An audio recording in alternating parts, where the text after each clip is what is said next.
আসসালামু আলাইকুম দর্শক। সমুদ্রের নিচে যে নাম না জানা অসংখ্য মাছ, যা আমরা অনেকে হয়তো এর আ মানে বলা যায় যে হয়তো ১০০ ভাগের ১ ভাগও দেখিনি জীবনে। তার কিছু অংশ এখানে আসলে আপনারা দেখতে পাবেন। আ এটা বাংলাদেশের একমাত্র আ ফিশ অ্যাকুয়ারিয়াম।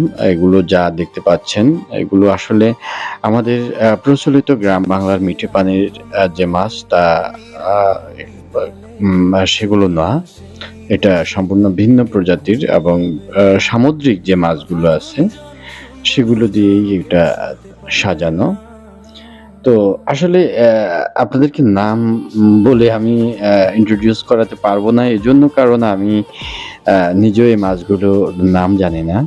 শুধু দেখাতে পারি যে আসলে কতটা সুন্দর এবং বৈচিত্র্য এই আ সাগরের নিচে এবং আ মাছও যে কত রকম হতে পারে।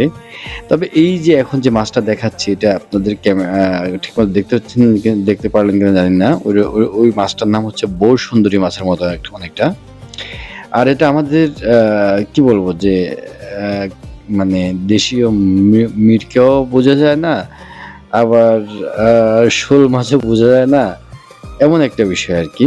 আ এটা তবে এইরকম একটা মাছ সমুদ্রের আমরা বাজারে দেখি অনেক সময়। সেটা আমরা বলি যে সাদা কোরাল আ কিংবা মানে আ আরেকটা নাম আছে আমি ভুলে গেছি।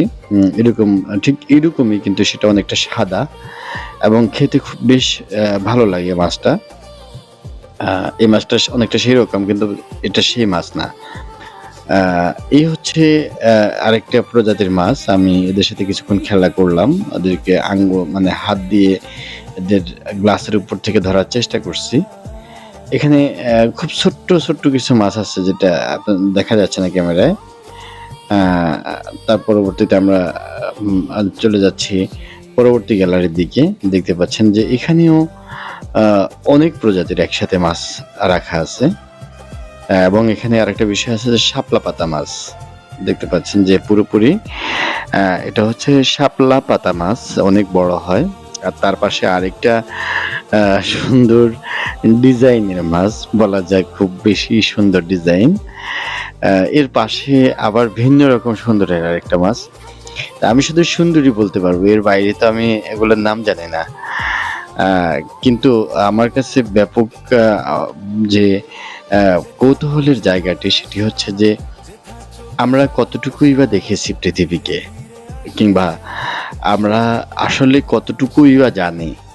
এই ছোট্ট জীবনে যতটুকু দেখেছি তাতে মনে হয় যে মহান আ আল্লাহ রাব্বুল আলামিনের যে সৃষ্টিরাজি, সেই সৃষ্টিরাজির মনে হয় সামান্যতম আমরা দেখতে পারিনি।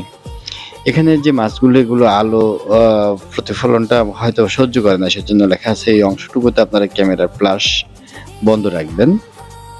মোবাইলের ক্যামেরা হোক আর যেকোনো ক্যামেরাই হোক, এখানে ফ্ল্যাশ বন্ধ রাখার জন্য বলা হয়েছে।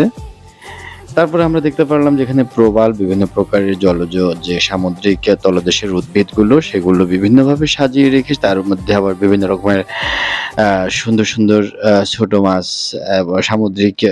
সমুদ্রের গভীরে থাকা যে মাছগুলো সেগুলো দিয়ে দিয়েছেন যেন মাছগুলো মনে করে যে তারা সমুদ্রের গভীরেই আছে। সেরকম পরিবেশ কিন্তু তাদেরকে তৈরি করে দেওয়া হয়েছে। পরবর্তী অ্যাকুয়ারিয়ামে কথা হবে। ভালো থাকবেন।